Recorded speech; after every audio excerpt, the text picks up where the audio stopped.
I'm a Botox virgin. Oh, so actually. What are you doing here? Your face hasn't got a line on it. Well, it does when I frown. Back in Australia at this Sydney cosmetic clinic, a group of young women testify that having injections in your face is as normal to them as colouring their hair or doing their nails. We'll see you when you're looking younger.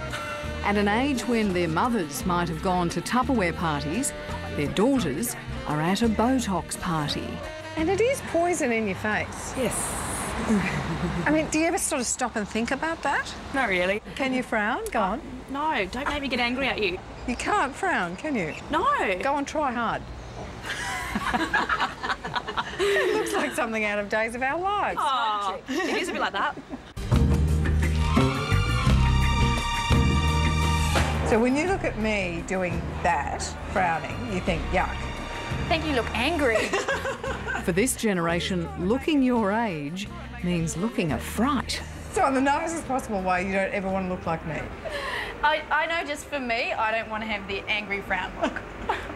You're very polite. I think it's an angry mum look, actually. There's 3 stages: good, better, buggered. And it gets to the point where you can go too far and you can't retrieve the look. And I think that there is a danger sometimes of people unwittingly going too far. Roberta Honigman is the author of Living with Your Looks. She says Australian women have taken to the new non-surgical facelift with gusto. There's more Botox used per head of population in this country than anywhere else in the world. We're made to feel like losers if you don't take that option up. It's easy. Your friend's doing it, your daughter wants to do it, somebody else is doing it, somebody's talking to you about it. Go on, do it, you do it. Am I missing something? Because I keep hearing over and over again that everyone is doing this. Well, where have you been? Yeah, I've just got a dinner party on Saturday night. Clearly, I've been living under a rock, because at 49, Sydney hairdresser Deb Dilalana reckons these days looking older is entirely optional. She's tired of the face she can't help seeing in the mirror day in and day out.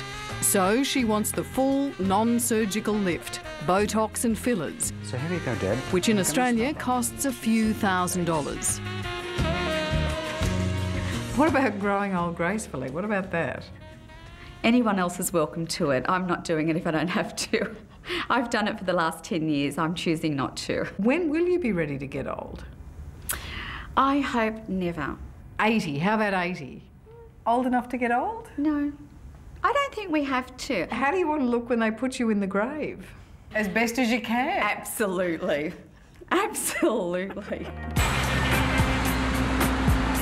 Is it addictive, looking good in this town? Oh, I think so, very much so. Making the decision to change the way you look can be complicated. So perhaps not surprisingly, in New York, there's now someone you can call on for help. Bath and Body Works. Meet Wendy Lewis, the must-have accessory to help you navigate your way to the fountain of youth. So you'll make sure the client doesn't end up with a Michael Jackson nose or a Joan Rivers facelift. Those are 2 very good examples. I can't make sure of anything, but I can certainly try to guide them in the right direction. Yeah. The author of Plastic is Perfect, she calls herself not a life coach, but a knife coach.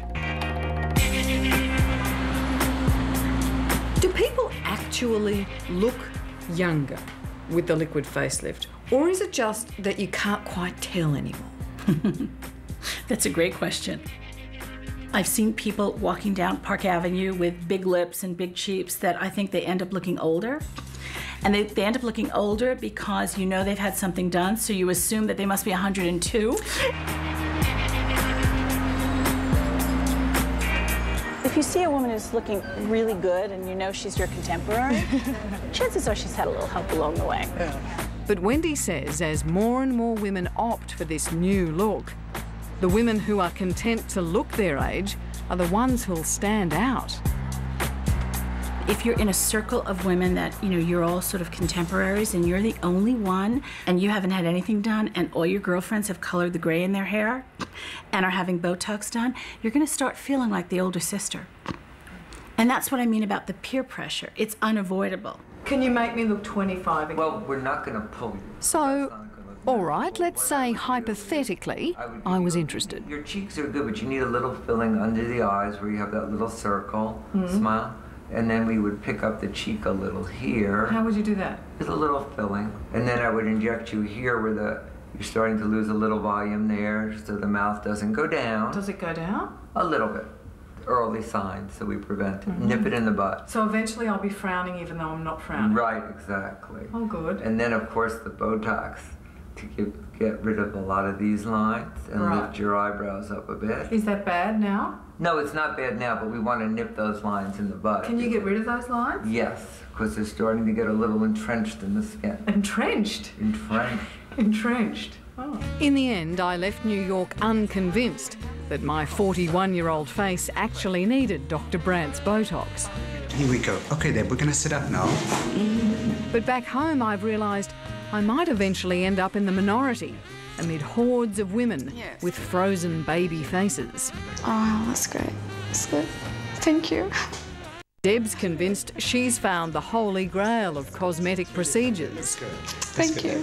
So, And it's wonderful. I don't have to ever, ever, ever get old, and I don't wish to, and I'm not going to. And Hkeik believes she's discovered the fountain of youth right at the end of a tiny hypodermic needle. I enjoy it because I know that it's giving me long-term results. Well, you hope it is. Oh, it will.